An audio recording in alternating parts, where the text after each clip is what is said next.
Maaring mawala ang sigla, maaring mawala ang kilig, ngunit hindi ibig sabihin ay wala na din ang pag-ibig. Kilig ang tunay na sukatan ng pag-ibig. Tunay ang pagmamahal mo sa isang tao kapag pinili mong manatili, kahit nasa pinakamahirap at pinakamagulong sitwasyon.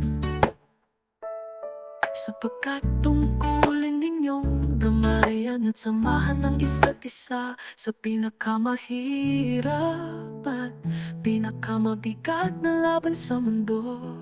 Ang pagod napapawi, pero ang pagsisisi ay hindi. Kung napapagod ka, magpahinga ka, dahil ang totoong nagmamahal marunong magpasensya. Ang tunay na pagmamahal ay